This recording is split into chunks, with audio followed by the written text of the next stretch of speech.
Well, the nerds have inherited the earth, especially comic book nerds, that is. Yes, Marvel and DC are owning the live-action scene right now with the Marvel Cinematic Universe and DC Cinematic Universe being spoiled all around us. I thought today I'd take a look at the silver screen. Yes, I'm talking about DC's TV shows, because they're kind of kicking ass over there with Flash, Arrow, iZombie, Constantine. Well, Constantine got cancelled, but that doesn't matter. The Preacher's coming out soon, and Gotham, because we all wanted a show about teenage Bruce Wayne because, his angsty teenage years were the best part of the Batman mythos, if we're going to be honest. Let's put it out there. Listen to me, Bruce. You've been through a terrible experience. Talking to someone can be very helpful. You must have seen terrible things in the war. Does it help you to talk about what you saw? Yes, a little. In any event, I thought today I'd talk about the new expansion to the Flower Universe, and today we're going to discuss who are the Legends of Tomorrow. So start ignition, count to zero. I just wanna be a superhero. Okay, one or two things out of the way first. When it comes to these kind of things, it is kind of annoying. There are a lot of continuities. You've got alternate universes, you've got what they say is canon, what the reboot says isn't canon. For these characters, I'm going to stick to what's in show and in the Flower Universe canon. So, say Laurel is such and such in the comics, I'm going to talk about what she is in the show, not the comics. Fair enough? You on board? You still here? You haven't left an angry comment and raged out on me already? Okay. Second off, and this is a big one, spoilers. I'm going to go into spoilers, I'm going to try and avoid as much as I can, but this is a catch-up video for those of you who are hyped for Legends of Tomorrow and can't wait to see what happens next. Yes, I might go back over a few things from Flash and Arrow. They won't be too big, don't get all uppity-jumpity. I'm not going to reveal the fact that Harrison Wells was Eobard Thawne the whole time or anything like that. I'm not going to spoil anything like that, or the fact that they let Barry's dad out of prison, or that it was Eobard who killed Barry's father. I won't spoil any of that.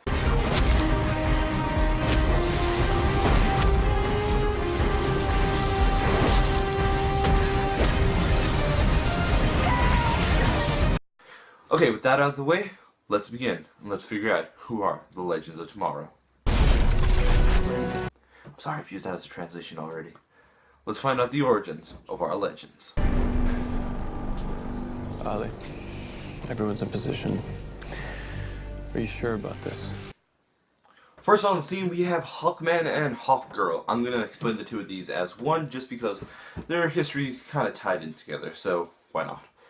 Basically, these two characters are ancient Egyptians who come into conflict with Vandal Savage. Yes, you may recognize him from the Flash Arrow crossover.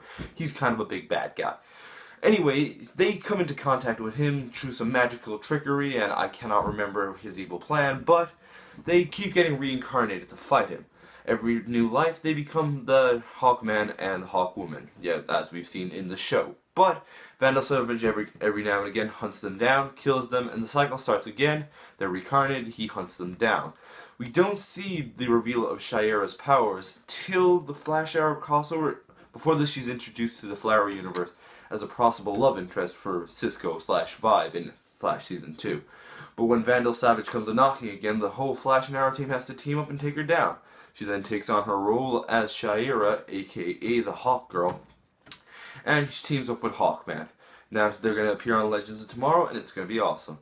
Obviously, their powers are endurance, regeneration, reincarnation, and, well, flight, obviously. That's kind of a given.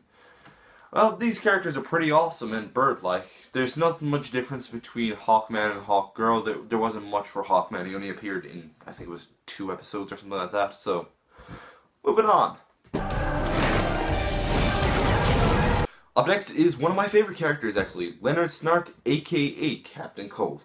Yes, Captain Cold was actually just a normal guy who came up in a bad neighborhood and in a terrible abusive family, where his father would beat him and his sister every now and again, and got kind of drunk and violent. But that didn't stop old Lenny from joining a life of crime and becoming a pretty well-known villain. Not even a villain as much as a criminal mastermind, plotting out his schemes down to the T. After the Flash stops him once or twice, he has a brilliant idea to steal a weapon from Star Labs that they built to beat the Flash in case he ever turned evil, which was, well, a freeze ray, because, you know, ice is the opposite of speed. For some reason, I don't do physics, I don't know how that works, but Leonard Snark stole this weapon and became the villain known as Captain Cold. Captain Cold leads a team of villains known as the Rogues. You may also know Heatwave, who is also turning up on Legends of Tomorrow and is a piece of shit, and I hate him.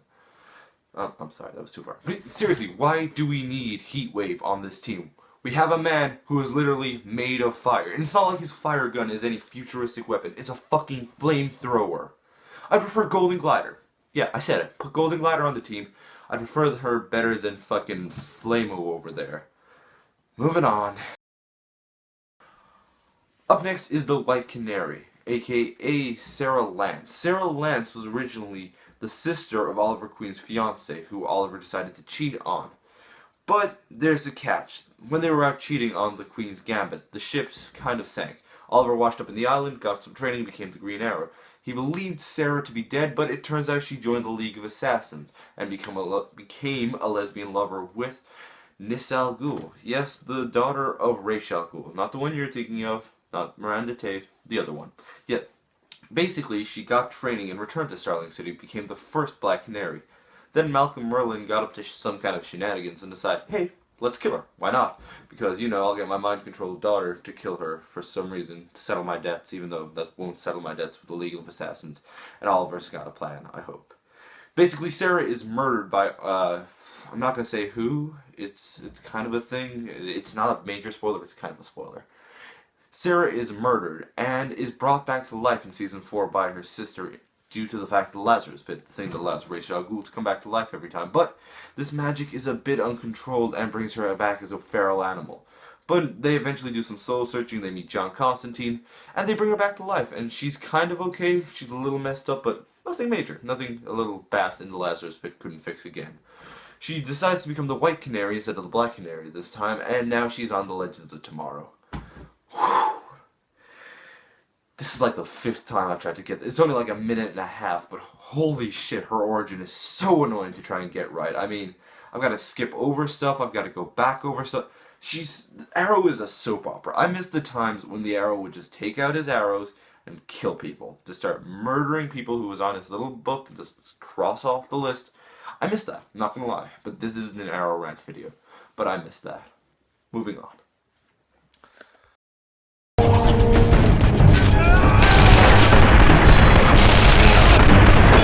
Up next is Heatwave. He's a guy with a flamethrower. That's all you need to know. He's on the Rogues, he's a bad guy, he has a flamethrower. His name is Mickey. Moving on. Up next is Ray Palmer. Ray Palmer was introduced in Arrow Season 3 as a playboy billionaire philanthropist who had an eye for tech. So pretty much Iron Man. He decides to build a suit, which is pretty much the same as Iron Man's, to try and stop crime in Starling City as the vigilante problem was getting out of hand.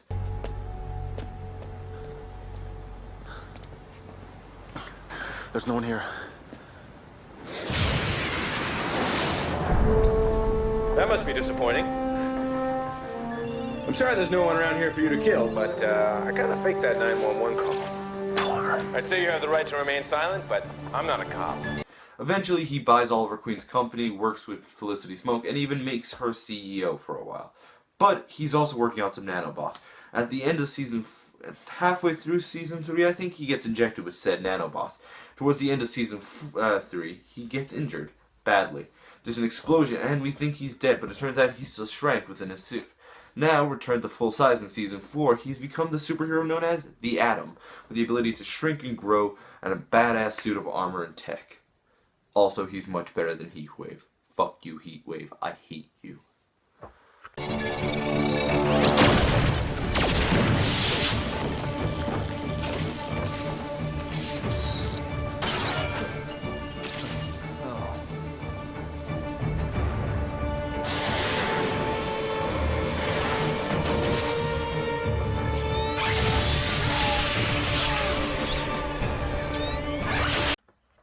Okay, I know, I'm gonna admit it, I've been giving Heatwave a lot of slack. But, hear me out, there is a reason. And that's Firestorm. Basically, with a character like Firestorm, who's literally a man, made of two men made of fire. And I'm half a hero, and my other half is combustible. Why do we need fire? Why do we need heat wave when we have Firestorm? Guy with a flamethrower, guy made of atomic fire. There's no reason. Anyway. Firestorm is the combination of two characters, Jason Rush and Professor Stein. After the particle accelerator activates in the first episode of The Flash, giving pretty much everybody their powers, these two find the ability that they can combine together. After the original Firestorm died... Ronnie, no, it's too dangerous. What if you can't escape the inrush? Kate, we have to try.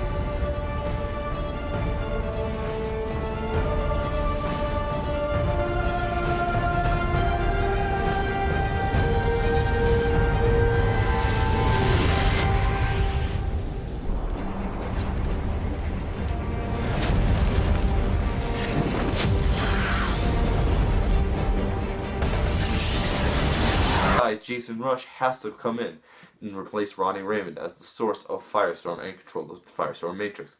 The two of them go off on kind of a road trip kind of a thing, and now they've come together as Firestorm once again, and they're going on the Legends of Tomorrow. That's all. Not that complicated. See? Simple. Easy. Nothing to it. Unlike the Black Canary, which took me 40 minutes, and also I hate Heatwave. Why the hell is he still on this team? Just get rid of him. That's all I want. I hate him. Next thing.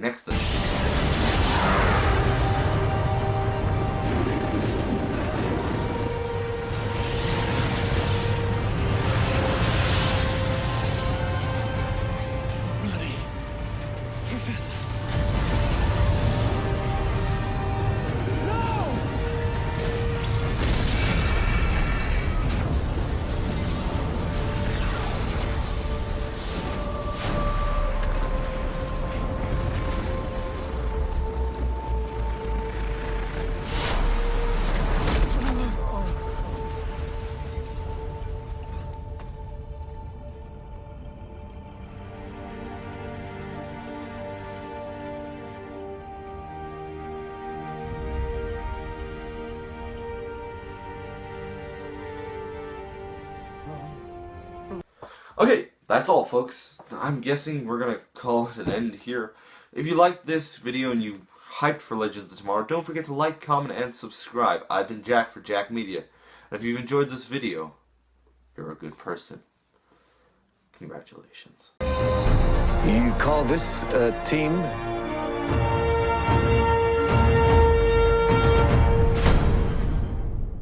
A girl with wings and a past lives complex. A deceased assassin. A pair of criminals. And a billionaire with more tech than he clearly knows what to do with. I know exactly what to do with it. Most of the time. And I'm half a hero, and my other half is combustible.